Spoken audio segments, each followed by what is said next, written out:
वेद क्या बताते हैं परमात्मा के विषय में, वो कैसी लीला करता है।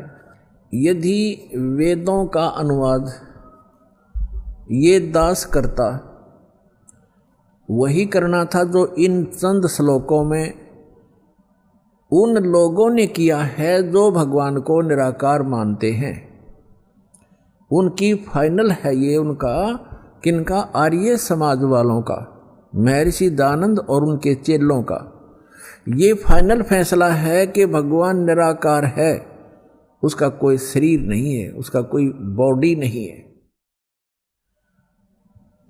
और वेद भी उन्हीं के द्वारा अनुवादित हैं। ये चंद श्लोकों में परमात्मा ने उनकी दुर्बुद्धि पर पत्थर डाल दिए और एज इट इज अनुवाद करवा दिया जो वेद का होना चाहिए था। थोड़ा बहुत उन्होंने गड़बड़ी की है, वो आप बुद्धिमान समाज आसानी से समझ सकता है। परमात्मा के द्वारा दिए गए तत्व ज्ञान से उसको आसानी से समझ सकते। तो देख कमाल की बात है, आपके ऊपर रहम है दाता का कि उन्हीं के द्वारा अनुवादित में ये स्पष्ट है कि परमात्मा मनुष्य सदृश है, वहाँ से चल कर आता है और वो एक पुण्य आत्माओं को मिलता है, अच्छी आत्माओं को मिलता है। और किस लिए मिलता है? उनको उपदेश देता है, उनको तत्व ज्ञान सुनाता है। और वो क्या लीला करता है ये देखिएगा। अब ये आर्य प्रतिनिधि सभा यानी महर्षि दयानंद के चेलों द्वारा अनुवादित है, जो भगवान को निराकार मानते हैं। लेकिन वास्तव में वेदों में परमात्मा नर आकार है। नर माने मनुष्य जैसा, सहशरीर है, उसका नाम कबीर है और सतलोक से चल कर आता है। वहाँ जहाँ वो रहता है निज स्थान पर, सब भुवनों प्रिय, सब भुवनों के ऊपर के स्थान पर तिष्ठति, वहाँ बैठा है भगवान, राजा के समान देखने में है। वहाँ से चल कर आता है, 3 प्रकार से लीला करता है। जब द्वितीय प्रकार की लीला करता है, वो एक शिशु रूप धारण करके कमल के फूल के ऊपर, जल के ऊपर विराजमान होता है, जिस कारण से वो परमात्मा नारायण कहलाता है। नारायण का अर्थ होता है जल के ऊपर आके निवास करने वाला, आकर विराजमान होने वाला। और हम विष्णु जी को नारायण मान रहे थे, ये शेषनाग के ऊपर सोया करता, इसलिए नहीं, वो परमात्मा सतलोक से आता है, प्रत्येक बार यही लीला करता है और जल के ऊपर आकर विराजमान कमल के फूल पर होता है, इसलिए नारायण कहलाता है। तो वो नारायण है।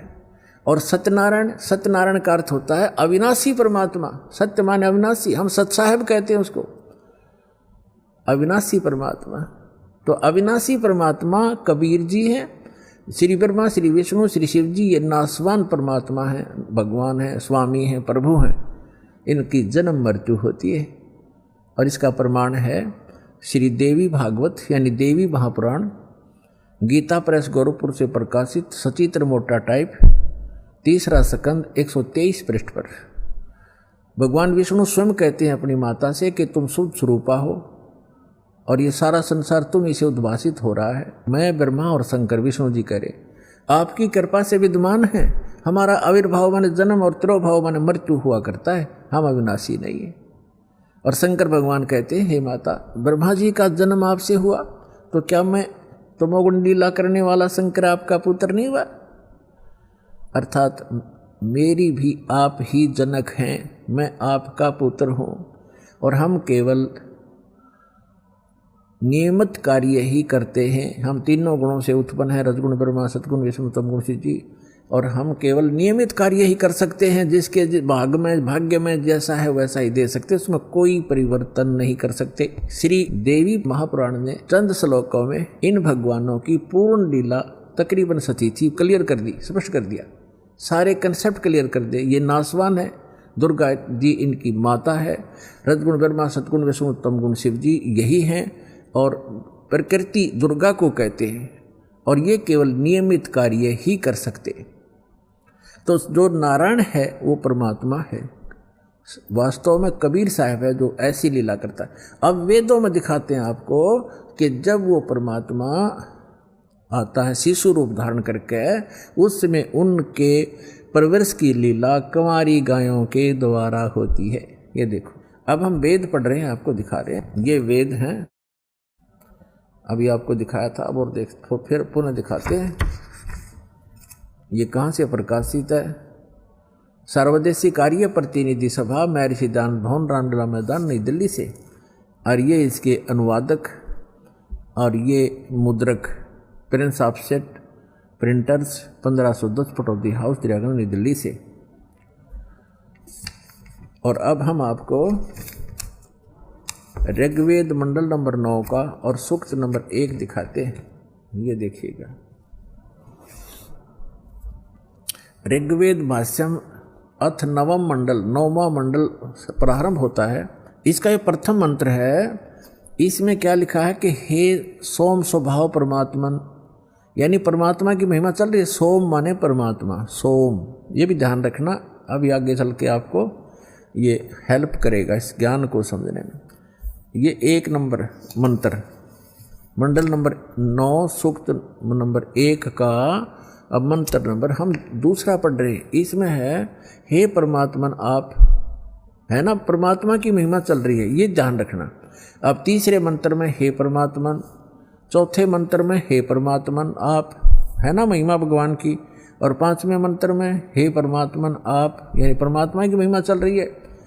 अब छठे मंत्र में मंडल नंबर 9 सूक्त 1 मंत्र 6, हे परमात्मन, है परमात्मा की महिमा।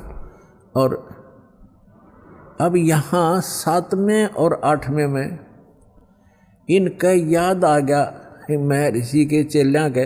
अब यदि हम यहाँ परमात्मा लिख देंगे, आगे परमात्मा को की महिमा है कि वो बालक रूप धारण करके आता है, 3 प्रकार के शरीर धारण करता है, तो जनता के समझ में ना आ जावे कि भगवान नर आकार है। तो यहाँ इन्होंने परमात्मा ना लिख के पुरुष लिख दिया। ये देखिएगा, ऋग्वेद मंडल नंबर 9 सूक्त 1 और मंत्र नंबर 7, इसमें 6 तक तो उस हे परमात्मा लिखते आ रहे हैं, 6ठे तक तो। अब 7वें में इनकी बुद्धि फिर थोड़ी सी उकस गई, यहाँ लिख दिया तम उस पुरुष को, उस पुरुष लिख दिया, भगवान नहीं लिखा। अच्छा, यहाँ तीसरा फिर उस पुरुष को। अब ये पुरुष और कंसेप्ट क्लियर करना पड़ेगा, पुरुष माने परमात्मा होता है। अब देखो महर्षि दयानंद के द्वारा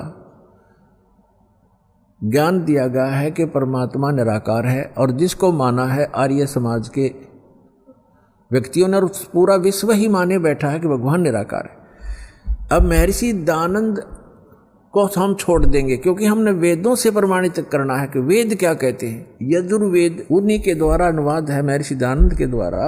यजुर्वेद अध्याय नंबर 40 के मंत्र नंबर 15 और 17 में ये कंसेप्ट कति क्लियर हो जाएगा।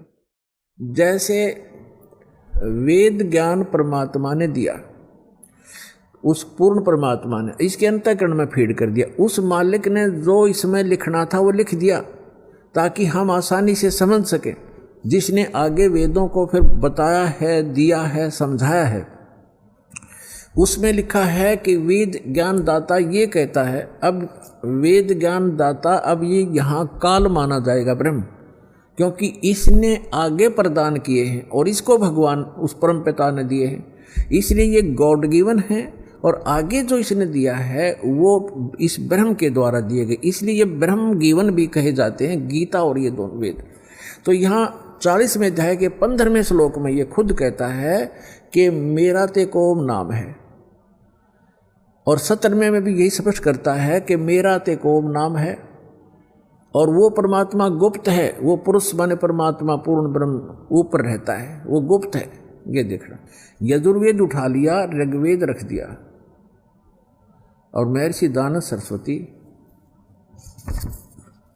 ये वही है। सार्वदेशी कार्य प्रतिनिधि सभा, महर्षि 2/5 महर्षि दयानंद भवन, रामलीला मैदान, नई दिल्ली से। यजुर्वेद आर्य भाष्य है, महर्षि दयानंद सरस्वती। मुद्रक है Prince offset printers 1510 Pataudi house, Daryaganj, नई दिल्ली से। ये यहाँ से छपा है। यजुर्वेद का अंतिम अध्याय है 40वां। इसमें टोटल 40 अध्याय हैं, 40 ओनली।